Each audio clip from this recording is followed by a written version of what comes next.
What a changing season for Manchester United. How much has made a huge difference how Manchester United see themselves and how everyone else sees Manchester United this season. I just had to dive into what is going on at Manchester United right now with Manchester United fans and with other fans as well. So if you've got some thoughts on Manchester United, leave them down in the comments below. And if you've not already hit subscribe, then please do hit it. But it's specifically really Manchester United fans and kind of close rivals that I want to hear from here. Or maybe there's people outside of the top 6 who can probably give some insight on who Manchester United should get, because they've got some difficult decisions coming up. And I don't even mean just in terms of budget and all those other things. I'm talking specifically about squad turnover here. At the start of the season, I think there was a much lower expectation, at least in pre-season, as to what Manchester United were capable of, though they knew there was a high ceiling to Erik ten Hag. The early pre-season results were fantastic, and fantastic is maybe a bit of an overstatement, but they were good, right? And the team looked like they were a bit more motivated, like they were moving in the right direction, and things broadly felt good at Manchester United. It was a time of just, hey, we're just going to see what happens here, and if it goes well, it goes well, and if it goes badly, it is what it is. And I think Manchester United fans were down for that. And you know what? I've really got to credit Manchester United fans with their approach and their maybe their bounce back ability, or some of the way they've bounced back more recently, because I think a huge part of the reason the club has been moving sort of in a bad direction is nothing to do with Manchester United fans. Now, am I happy to see them back on Twitter, giving me ag and giving other Liverpool fans ag? Not exactly. But at the same time, did I miss you? Just a little bit. But with these difficult decisions, and I mean that by, there was a point where, obviously, at the start of the season, Erik ten Hag's, the opinion of him sort of cratered a little bit because of the early results. But it really wasn't him that took the ag for that. It was the Manchester United players who weren't performing particularly well, or didn't quite understand the system, or knew they were there to be exploited and therefore didn't have the confidence in the system they were playing. But as things got better, they began to get a little bit more confident as a squad. And that was partly down to Casemiro, his integration. That was partly down to the new shape that Erik ten Hag was trying to play. Or even though it was not 100% his shape, it was just a little bit different. And now it seems as if he needs to take a bit of a step forward, and they need to make that step forward. And within that step forward, it's going to mean they need to either offload some players or bring in some new guys and offload the other players later. But the problem is there are a lot of players they need to offload. Now, earlier on in the season, you might have said, hey, we're in a position here where quite a few of these guys have actually stepped up to the plate. More recently, you could argue maybe that wasn't necessarily the case, or maybe they were just in a good moment, as some European managers would say. But broadly, I think the prevailing decision here is that maybe half the squad could be gone. Literally half the squad could leave, and Manchester United fans wouldn't really bat an eyelid. So I've kind of just put a few thought exercises together, a couple of people in a few different places saying, hey, would this guy work here? Hey, would this guy work here? Guttingly, I did see that Statman Dave also did a similar video the other day. To be fair, I'd already made the notes, but I did watch Dave's video and I did quite enjoy it, so I'll link it down in the description. But there are lots and lots of interesting people that Manchester United could sign this summer, not least of which most, or at least some, could be free.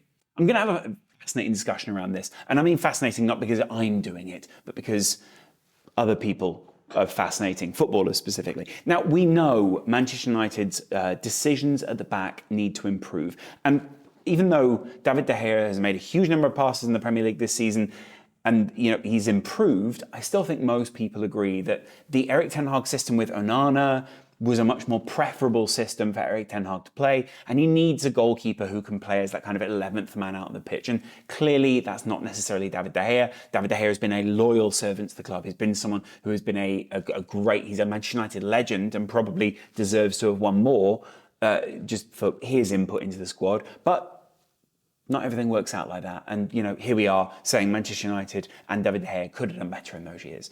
Could they get an Onana? He's at Inter Milan now. Doesn't look necessarily feasible. They're talking about maybe a Wojciech Szczesny.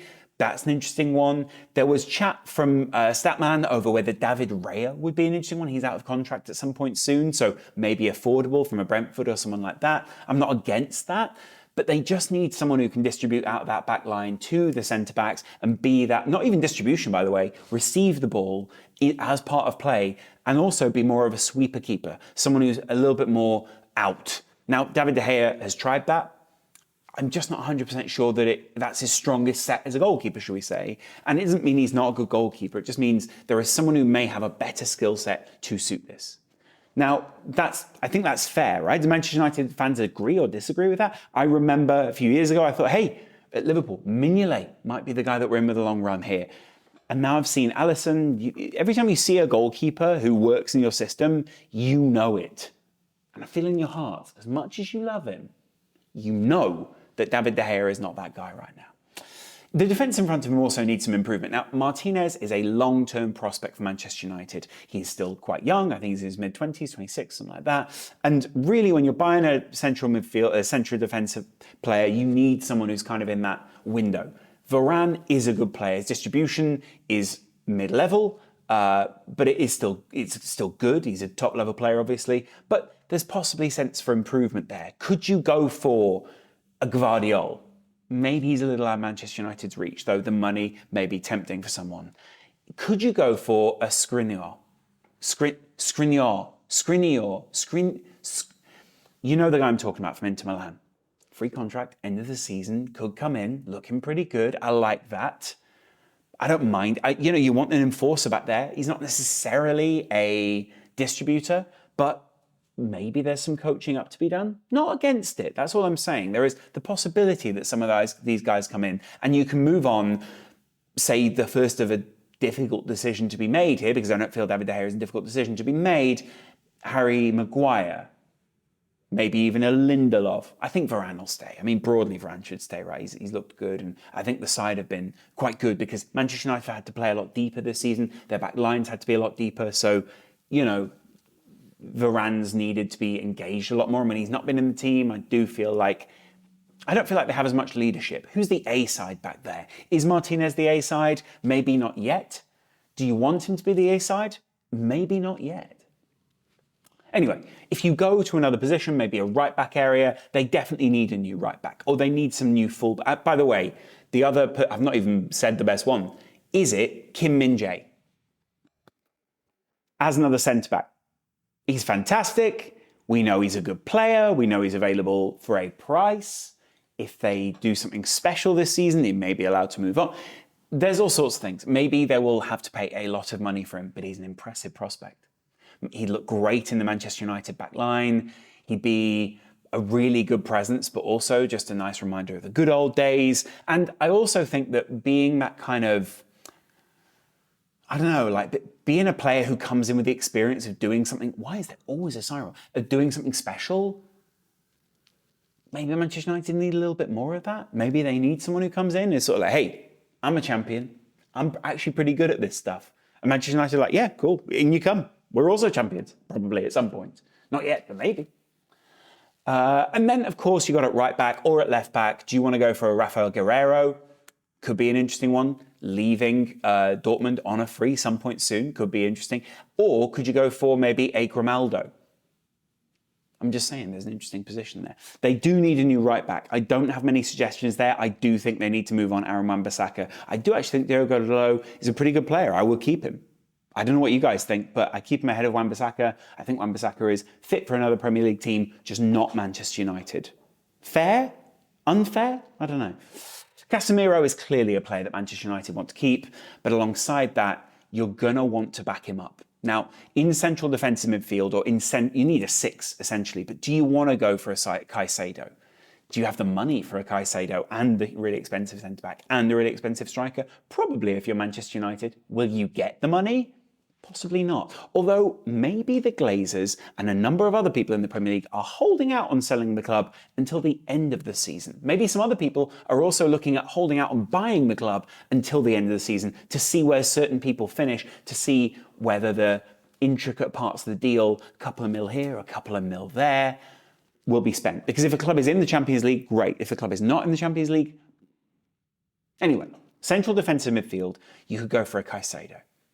I would love to see, I wouldn't love to see him, but if you're a Manchester United fan, you'd love to see him at Manchester United. He will bring everything you want. He's got the versatility. He'd allow other players in maybe the likes of a Bruno or an Eriksen to be a bit freer. And the other names that I'm going to name here, could you go for an Adrian Rabiot?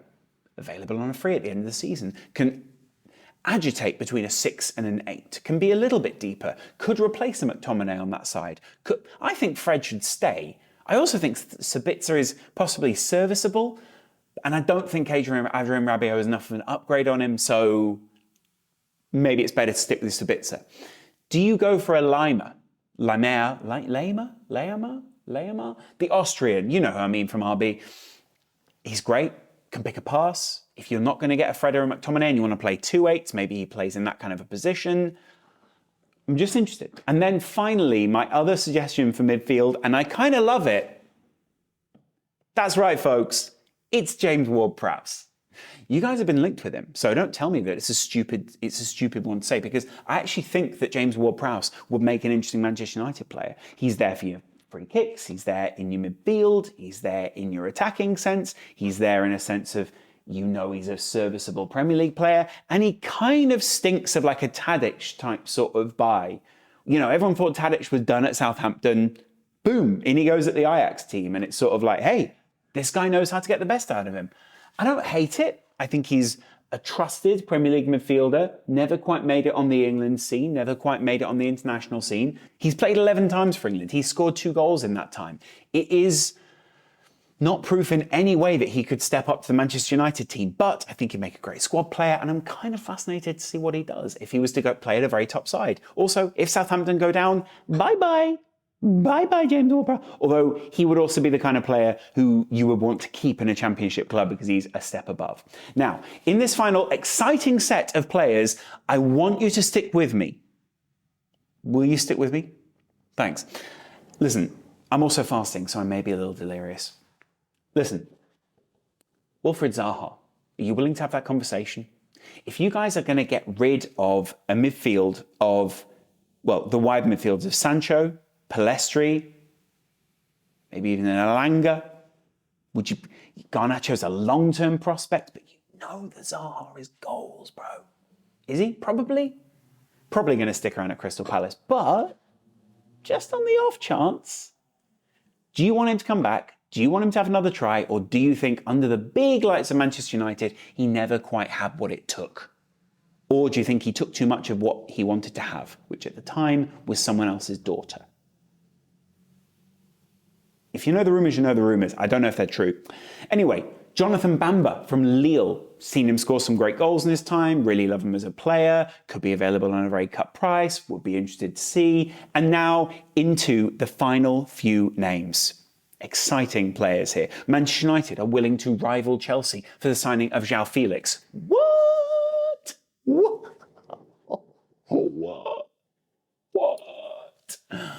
I would love to see João Felix under Erik ten Hag.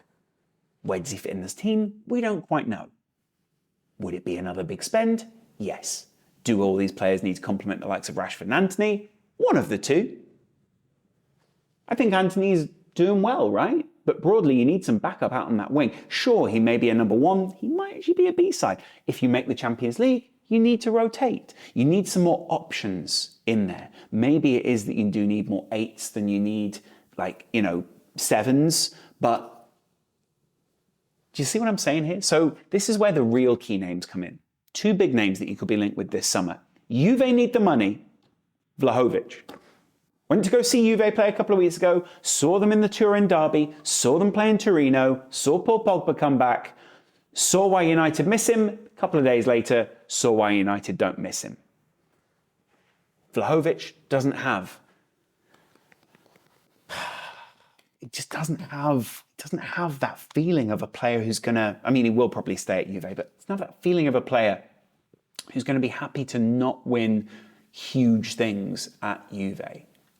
And with everything that's going on there, do you know what I mean? I've seen him play. His hold-up play is incredible. He's not necessarily a false 9, but Wout Weghorst isn't really in a position to hold up the team for very long, and he's clearly a short-term investment. Love what he's doing in terms of energy. Don't necessarily like what he's doing in terms of the very long term. And outside of that, let's just all admit it, Martial was a lovely buy back in the day, but since it hasn't come good, has been mismanaged serially, and actually doesn't feel like it's all that much his fault. Could be other people who've just misspent his career. You can then put Rashford in the middle. You could play Rashford out wide. Could be adaptable. but he would play out wide if he played off of Vlahovic. And Vlahovic loved to hold it up, kick it off to another player, pass it off, kick it. What do you say? Pass it off to another player, and bam, bam, bam, goal. He's a great hold-up guy. You know he's going to be strong enough for the Premier League because, boy, is that guy strong, young, wants to be a bit like a Mitrovic. He's one of the few Serbs that I kind of have a little bit of time for in terms of football-wise. I'm just saying, I think he'd be great in the Premier League. But someone we know, and I'm going to finish the video on this, is great in the Premier League, is Harry Kane. Sir Harold of Kane.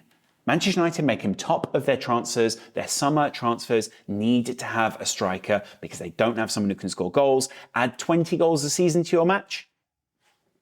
Wow. You are just 10 goals then off everyone else.